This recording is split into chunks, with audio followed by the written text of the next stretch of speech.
As the year winds down, we're looking ahead to January, which promises to be an eventful month. On the 5th, it's Election Day in Georgia and the races we've been talking about that will decide control of the Senate. One day later, next Wednesday, a joint session of Congress will meet to count the electoral votes, usually a sleepy affair, but Republicans are going to disrupt the vote this time just to appease the president. Then on January 20th, Joe Biden will put his hand on the Bible and we will have a new president.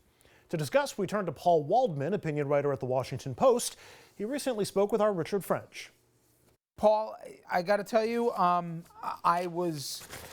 found a lot of what you've written recently to be spot on, but depressing as hell. You believe that even after we get past this window and Trump finally goes home, that we're in a new normal and that the GOP, is basically going to follow what we've seen for the past 4 years. Why wouldn't they look at this as an opportunity to break? I mean, they look at how the math breaks out here, and a shrinking angry white voter base isn't going to win you elections in the long run. Why hold on to something that's pretty fleeting? Well, I think from the perspective of a lot of people within the Republican Party, they don't have any choice. I think that one of the key sort of driving dynamics of the current moment is that other Republicans, even besides those who really are genuinely loyal to Trump, are terrified of their own base. We saw the Senate majority leader in the Pennsylvania State Senate say that if she didn't sign a letter saying that the votes of her state should be thrown out, that her house would get bombed. And I think there's a growing feeling, it's always been there. There's an old expression that Democratic politicians hate their base and Republican politicians fear their base. But when we have said that in the past, it was always about things like primary challenges. And now I think there's a real genuine physical fear. And even in just political terms, I think that they look at the situation right now and they say, Trump is making noises about running for president in 2024, whether he actually does it or not. Just the fact that he's talking about it will keep his grip on the Republican Party. And that means that there's going to be a high cost to any other Republican who stands up to him. What was shocking to me wasn't that Trump, what he has tried to do in terms of delegitimize the election or even go to the courts or threaten lawmakers, but 18 attorney generals signed on to that fakakta, brief by the Texas AG. 18, Paul? And you believe that if anybody thinks that this is just this limited chapter, we're going to go through this probably at the midterms and 4 years from now, where we're going to contest, just what we took as givens was the election. You tally the votes, and at the end, you've got a winner and you've got a loser. What we've gone through, you think we're going to keep going through for the near future? Yes, you're right. You had 17 other states come and join with this lawsuit. The Republican Party is basically saying that we are opposed to democracy, that if the voters vote and we don't win, then we'll do whatever it takes to reverse that decision. That this is, I really think it's not an exaggeration to say it is an outright attack on the American system. But right now, what the process is Donald Trump and his allies trying to overturn the results of an election in which Joe Biden won 7 million more votes than he did and won in the Electoral College 306 to 232. And their feeling is that democracy is less important than us retaining power. And I don't see how that's going to change. I think you're absolutely right. In future elections, it's going to become a situation where if you're a Republican and you don't try to rig the results, you don't go to court to say that if you lost, it should be overturned, then they're going to call you a rhino and say that you're not, a true Republican if you aren't willing to do that. I spoke to a lot of election law experts and also constitutional scholars, and they believe that for all the brilliance of our founding fathers, there was some blind spots because they never really imagined a President Trump and the ability to destroy norms so casually. Is there a way to codify election law after this, that we can have some commission, a bipartisan one, to come up with things to prevent what you're describing, every election cycle where up is down and everything's a conspiracy? Yeah, I think that we should do exactly that. We should take a long look at everything that happened this year and say, where are the problems that we can fix? We have a kind of a messy distributed system where elections are not run, as they are in many countries, by one central election agency. They're run in thousands of localities all over the country. And there are some good things about that. It makes it much harder, for instance, to just hack the results, to go in and change all the election results, because you have to do it in 1,000 different places. But it also means that the system is very vulnerable to this kind of attack.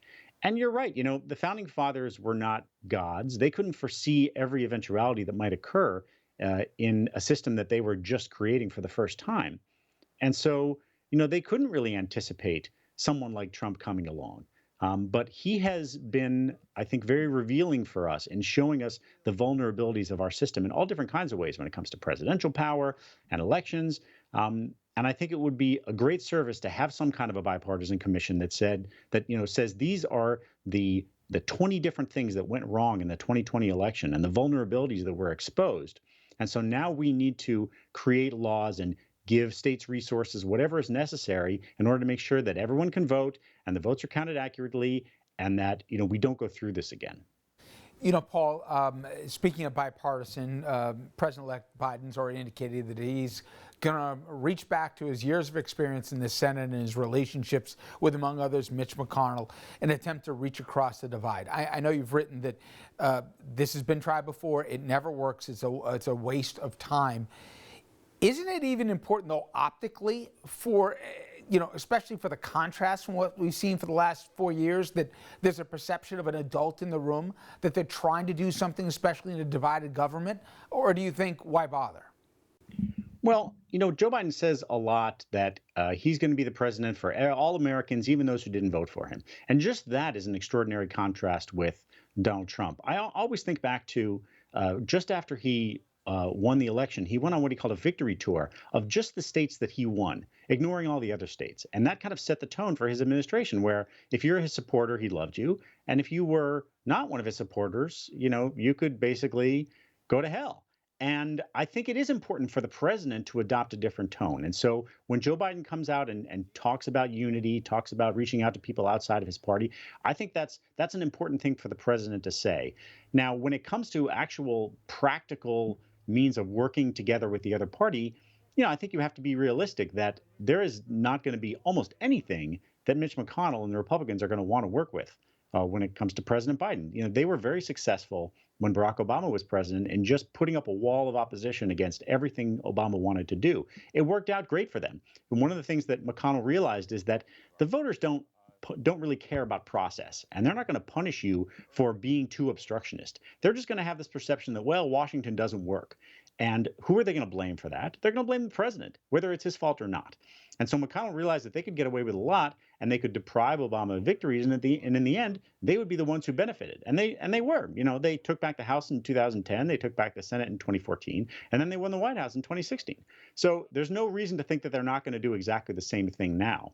And so while it may be fine and worthwhile for Biden to talk about the importance of unity and listening to people who disagree with him and bringing all Americans together, I think realistically he can't expect that that's going to translate into anything from the other party.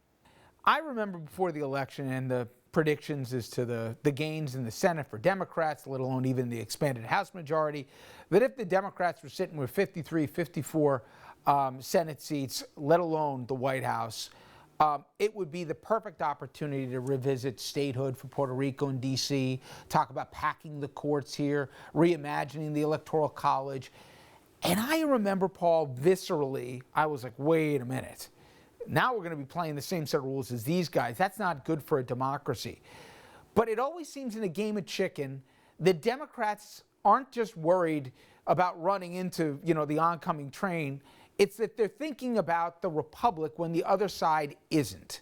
Do they need to get over, when I say they, guys like me too, get over that? Or the minute we abandon the concerns about something bigger than just political gamesmanship, we're losing something much more than an election? Yeah, well, I think the different questions you can give different answers to. When it comes to statehood for D.C. and Puerto Rico, that's a very simple question of morality and democracy. There are millions of people who live in those two places who are American citizens who do not have full voting rights. And that's really all there is to it. And if you say, well, it's going to give Democrats a political advantage if they become states, well, there's a long history of states being granted in order to give political advantage to the party that did it.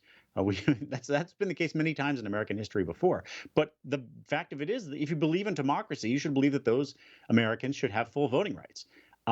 So it's that simple. But you don't have to go so far that you're running roughshod over any kind of conception of fairness. That's something that actually serves fairness. And when it comes to other things, how you treat nominees and things like that, I like to say that the Republican Party is the party of yes, we can, and the Democratic Party is the party of maybe we shouldn't. They're always worried that they're going to get, a stern op-ed written about them, and that somehow voters will end up punishing them for, being playing hardball. And the Republican Party knows well that the voters don't really pay much attention to that. And if you get what you want, like for instance, when the Republicans refused to allow Merrick Garland to get a hearing for the Supreme Court seat, where essentially what they were doing was changing the size of the Supreme Court and then changing the size back. They didn't lose because of that. They won. They got that seat, and then Donald Trump was elected, and he got 2 more seats. And so, how could you tell the Republicans that bit of hardball was actually something they shouldn't have done? They look at that as an enormous victory. And Democrats are always worried that someone might scold them if they do the same kind of thing. Paul Waldman, interesting conversation. I appreciate the time. Thank you so much. My pleasure. And we'll be right back. Stay with us.